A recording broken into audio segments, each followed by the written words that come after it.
I love Bicol.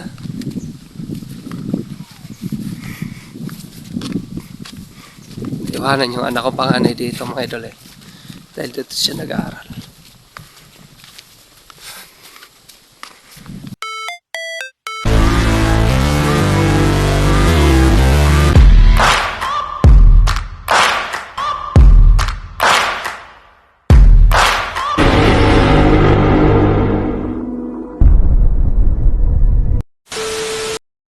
Ito na mga idol, babalik na uli akong Laguna. Naiwanan ko na uli sila. Woo! Mahirap ba sa kalubang, pero kailangan umuwi ng Laguna. Kaya si mama, iwanan ko na naman sila. Di ko alam kung kailan naman ako babalik.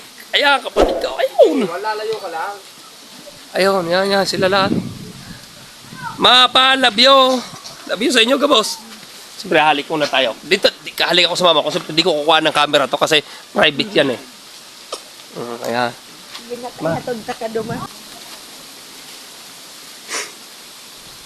Masakitong ni Maray, babaga na ano ma. Sumahalik ka na. Papauli ka ng ano Laguna, masakitong ni Maray. Day ko garo, day ko kaya. Day ko kaya umagaan.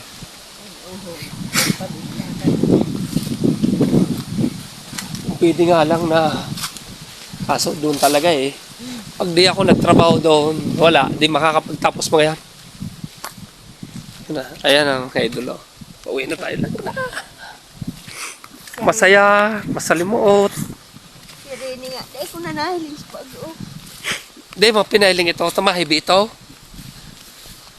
Nagdulog sa hudo man sa mag-inanan. Hindi, nauminibay si Otol na. Kaya mga idol, dahil nabutan na naman, kailangan umuwi, lisanin na, ayan. Mapapansin yung mga idol, ayan, bundok ng Silangan yan. Sa likod niya, dyan yung makikita ang bundok ng Bulkan Mayon. Ayan, yan ang aming bahay. Ayan. Yan, di ko naman uli kung kailan ako babalik dito. Masakit man tanggapin, pero kailangan talaga lumayaw. At dahil naroon ang aking trabaho,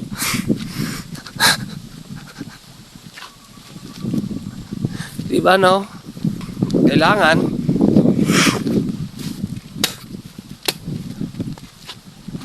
Kaya nga mga idol, ito sinasabi ko sa inyo. Sa loob na 6 years, ngayon uuwi ka na ganoon, makikita yung mga magulang nyo. A few moments later. Ayan na, naglalakad na kami. Papuntan labasan. Doon sa labasan mga idol, doon ang sakaya ng papuntang Naga. Tingnan nyo kung gaano kaganda rito. Ganito kaganda sa Bicol. Datay mga idol, itong kalsada to mga idol. Oh, hindi pa yan simento. Ngayon, simento na. Napakaganda na. Sarap mamuhay dito. Ayan mga idol, mapapansin nyo yan. Ayan, ayan palay na, hindi tatanim yan. Malapak, napakaganda. Masarap manirahan dito mga idol. As in, masarap talaga. Kung ako pagpipiliin mga idol, kung dito malaki lang ang sweldo sa parteng Bicol, almost umaabot na kahit 700 ang isang araw. Dito na ako. Oy, tabi. Dito na ako. Dito na talaga ako titira.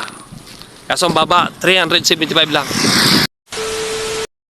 Mga idol, naglalakad na ako. Kami, naglalakad na kami. Kasama ko ang aking mama. Siyempre kasama ko dalawang anak ko. Yung isang anak ko na babae. Siyempre naroon na, nauna na si... Yeah, yun. Maiiwanan siya dahil dito siya nag-aaral. Siyempre ang aking night boat. Ayun, naglalakad na rin. Siyempre, mapapansin nyo mga idol kung gaano kaganda rito. Kung gaano kapresko ang hangin. Ganito sa Bicol. Kaya yan. Proud to be Bicol. I love you sa lahat ng mga Bicolano. Bicolana, ayan, shoutout po sa inyong lahat. Ayan. Ganon kaganda. Imagine niyo sa loob mga idol ng 6 years na hindi ako umuwi. Kung makikita nyo tong kalsada na yan, oh. Nung time na umuwi ako dito mga idol, hindi pa yan kalsada. Totally yan ay mga putik pa yan. Bato-bato ngayon, oh. Imagine mo, kalsada na. Simento na. Diba? Umasinsaw. A few moments later. mga idol, ayan o, nakikita nyo yun, mga niyugan na yun, naroon ang bahay nila mama. Ayun. Ayan o, gaano kagandang ano, gaano kaganda. Imagine niyo. Ayan mga idol, kung mapapansin yan, bundok ng Isarog yan mga idol, Mount Isarog. Ayan ang mga idol.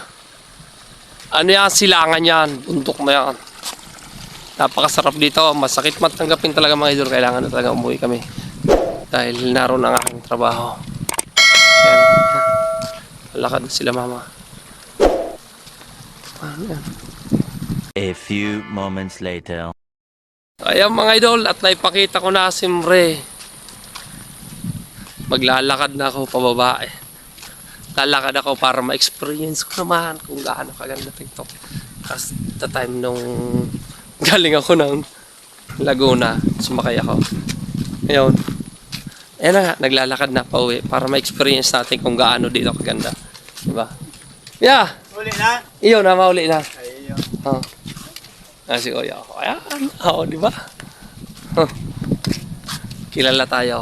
Kahit na 6 na buwan na, 6 na taon na tayo hindi nakapag-uwi dito sa Bicol. Oo, di ba? Ganon sa Bicol. Diba? Ganyan sa Bicol. Napakasarap na sinilangan.